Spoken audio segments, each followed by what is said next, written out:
Nobody's watching yet, but um, I'm just chilling in the garage, just trying to give everybody an update because I haven't filmed any content in a little bit, just because I'm working on stuff um, and haven't really filmed it.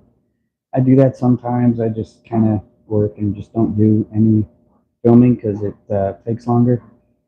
I was a flat rate tech for 20 years, so that's kind of why I'm just used to doing stuff fast.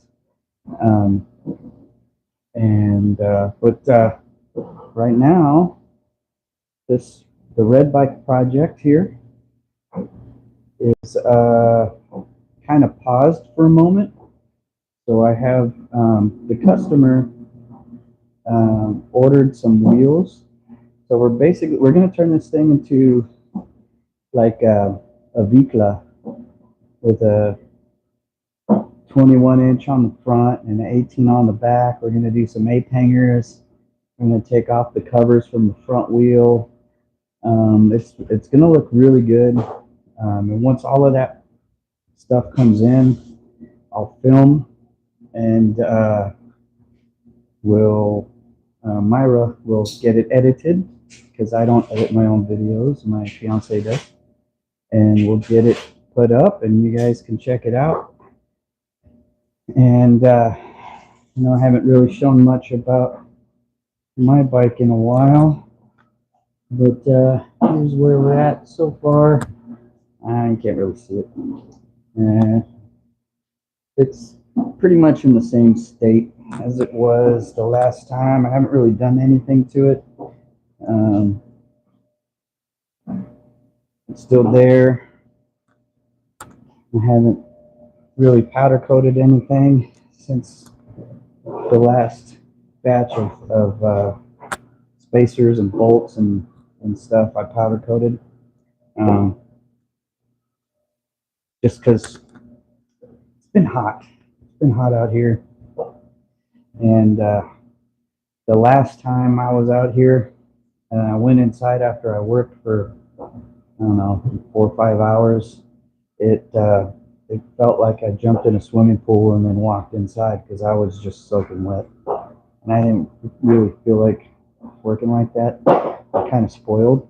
When I was a technician, I worked in an enclosed air-conditioned shop, which is, from doing Cornwell. Me and my fiance are dealers, and from doing that, I realized that's not normal. Like all of you guys kind of have to suffer in the open heat, and it feels like an oven when I walk in there, and you guys are just dripping sweat, and it's like, oh my God, how do you guys do this and survive every day all week long? I don't get it, man. I would have quit that place a long time ago and been like, I'm going somewhere where there's air conditioning. Because I don't do that. And even in my own garage, I will for a little bit, but then I'm like, it's too hot. Just don't feel like it. So that's basically, what it is, man. But I mean, I got to. I do have to touch up some things on this guy here. I mean, I got some pieces that need to be redone. Like this is just not. I don't like it. I'm gonna have to redo that whole part. I'm gonna have to sandblast it in my sandblaster there. It just takes a long time. I don't have the biggest air compressor, so it takes forever. When it's really hot, the compressor locks up, and that's kind of one of the other reasons why I haven't done any powder coating. When it's really hot, the compressor just kind of shuts off.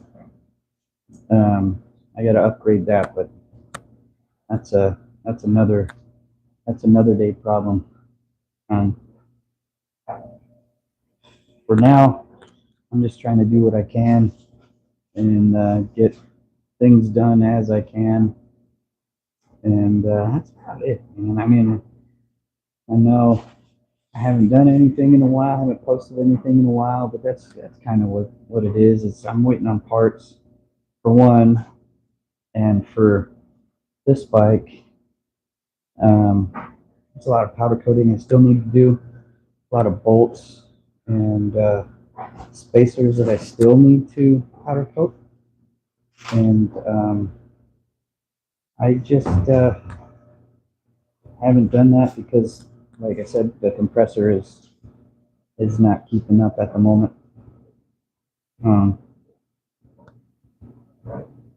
Once it really cools down a little bit more, it should be okay. Should be fine.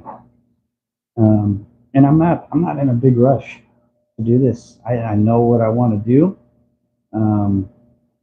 and the parts that I want aren't cheap because I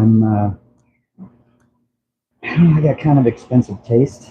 I don't want to put the same old fat spokes that everybody has on there, which, I mean, it looks good. I like them.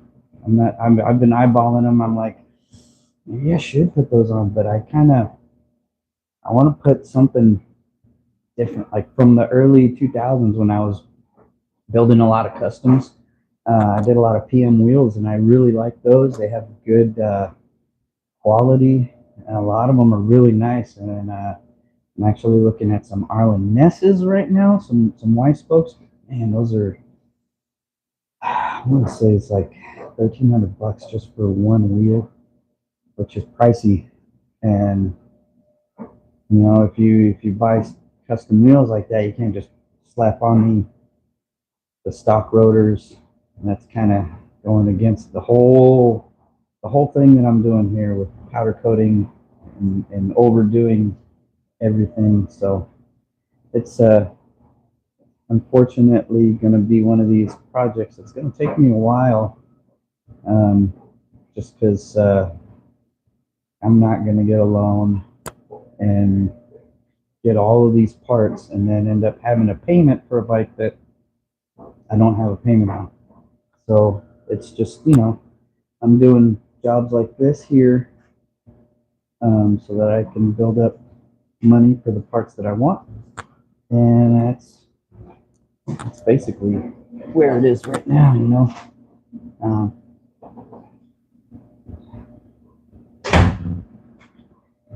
But I don't know if you guys will be able to see this. If you see this right now, that I'm live, or if you'll see it a few days later, I don't know. This is my first time going live on YouTube. So don't really know how this works, but I thought I would give you guys a little update as to why there hasn't been a video. I know I said I was going to try to post every 2 weeks at least, but I was going to. I did get the fuel pump in for the Evo, and I was going to do that, get it all squared away and done, and the customer decided he wanted to go ahead and do everything we were talking about, which is awesome because I really wanted to. I wanted to do all of that. It's just, you know, all these parts are expensive. It's not cheap. When I was a technician, we would get cost plus 10% on everything. So, like I was telling him, for instance, I had a new bike that my fiance bought me when I was a technician, and I want to say we paid out the door maybe 15, 16 grand for it. And that was a new Street Bob 114. And then all the parts that I put on it, I hardly paid anything. Like I want to say that I put risers and bars and a backrest, a different seat, and exhaust on it. It was under $1,000 easily for all of that stuff. Plus, I did it. You know, I did all the labor in between jobs. So I'd pull my bike up there when a part would come in, and zap the exhaust off and slap the new one on. And then, you know, just things like that. Like when my bars came in, I did that in the last 45 minutes of workday. Threw it up on the lift, and I was like, all right, well, I gotta ride this thing home. So gotta make sure I get all the wiring right and slap it all together and make sure it looks good. And it did. It rode good until she got wadded up underneath the truck. But that's a different story for another day. But anyways, I know nobody's in here right now, and it's just me kind of rambling on for about 10 minutes. And I think I'm going to chill out in the driveway and finish smoking my stogie and relax. I got a buddy who said he may come over tonight and hang out. It's one of the guys I work next to at the dealership. So, yeah, you know, as soon as like I said, as soon as I film some more content for this bike and all the parts come in, I will get another video out for you guys. And maybe I'll do a little short on a couple of little things like powder coat or whatever. It's nothing crazy that I got to do. It's just a bunch of little parts. And I gotta paint up some stuff, and I'm thinking about the stuff I need to touch up on the engine. I'm thinking about using my little airbrush gun and airbrushing it. I don't know how good that paint's gonna hold up the heat, but the good thing about it is if it doesn't, it's kind of give me an excuse later on to pull the top end off and do like a 100-inch kit or something, you know, or pull it off and send it to the dude that powder coated the frame and have those jugs powder coated. So I'm not too worried about the block, but don't really want to tear this engine apart. I want to tear into it because the whole story about this bike. Back in, man, I want to say 2011. I don't remember. I was working at the dealership, and somebody traded it in, and it was just a roller, had the transmission in it, and engine was missing, and then 3 big plastic tubs full of parts. And this thing was rough. It looked like it lived in mud. There was mud caked everywhere, and it sat upstairs in the storage area for a year. And then I asked the general manager how much he wanted for it, and he told me, "Let me check on it, and I'll let you know." Lunchtime, he came into my area and he told me, "Hey, $50." I was like, "What, 50 for the parts or for a wheel?" What? No, the whole thing. Get that thing out of my dealership. Get it out of here. $50. I'll give you the title. I ran to I ran to the bank, and I took $50 out, gave it to them, and they gave me the title. And as coincidence would have it, literally that weekend before, I was at Mike Packer's, which is my friend who owns a tattoo shop, and he was telling me he was looking for a bike and he wanted to do some trade. He wanted me to find him a bike that I could show him how to work on, and he would basically tattoo me for trade. And said, "Yeah, I might be able to find you something. You know, I'll look around." And it, you know, just kind of was in my mind, and that's when I asked about that bike. And so literally that same night after I got off of work, I went straight to his shop, handed him the title, and said, "Hey, I got you a bike."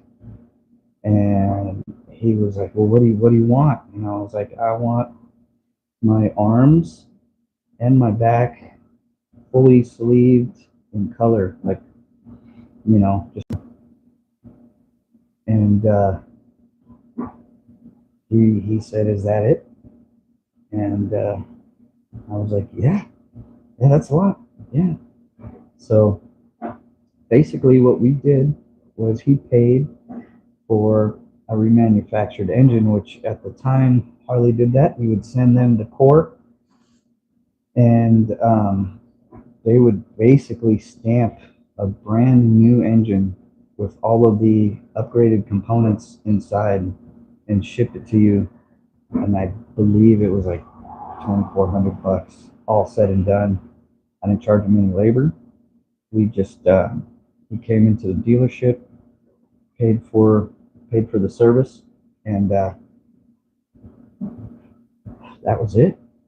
And it took me, once the engine came back, it took me about, man, I want to say it took me about a week to get this guy together.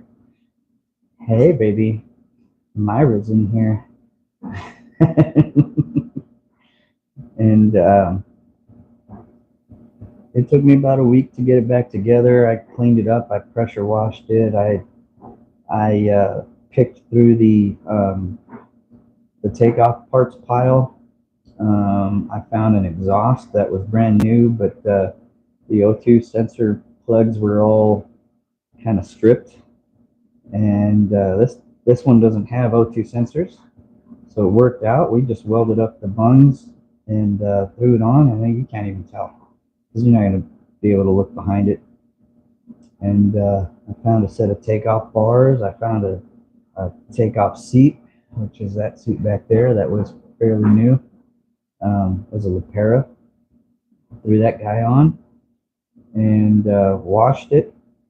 And I gave him the tins while I was in process of rebuilding it. He had a friend of his paint it. I mean, the paint doesn't look too great now, but back then it looked awesome. And when I had it back together and I was going to ride it home, the general manager came walking by and he was like, "Where'd that bike come from?"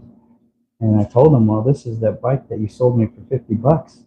And his jaw dropped. And basically after that, that ended the whole buying a bike from upstairs thing for everybody, just because they saw that I took it and basically I didn't sell it. I gave it to somebody else, but they saw the loss that they took on it because it came out so good. So there's that. I mean, it's been in Mike's possession for ever since. Um, just last year, I asked him what he was doing with it, and he said he would sell it. And so I ended up buying it from him, and because I had the whole idea of building a chopper. I didn't know what I was going to use. At first, I thought of doing a Yamaha, um, like a Midnight Star, and tearing all that down and rebuilding it. But then, after thinking about it, it's still going to be, at the end of the day, it's still going to be a Yamaha. It's not going to be worth much. I put all this money into it, and it's still only going to be worth like $1,500, $2,000. It's not going to be ever worth anything that a Harley would. I mean, yeah, a lot of people say Harleys are expensive, but they kind of hold their value.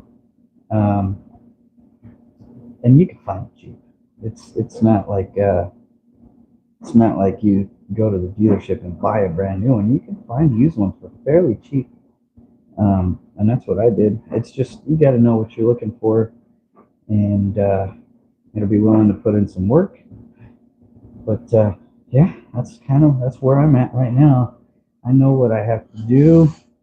I've just been a little lazy with doing it. Like the front end that's sitting over there, I gotta take the bearings off of that bottom tree and get it ready, because I'm going to powder coat that. And then I got to take the internals out of the You're so cute. I had to take the internals out of those torque tubes because I'm going to put some shortened gold tubes on it. I'm going to powder coat the lower forks, the sliders. I'm going to get rid of the cans because I don't like that can look. I'm going to make this front end look big, but not like covered in sheet metal like the Fat Boy normally is. I keep going back and forth on the bar setup. I don't know if I'm going to do a tall riser and a dirt bike style bar like I had on my previous Softail, or if I'm going to do ape hangers. I guess once I get the wheels and the tank and the rear fender figured out, then it'll kind of tell me what it wants to look like. But yeah, I think that's about it for now. And I think I'm going to, like I said, go out in the driveway and finish my cigar. And I will see you guys later on.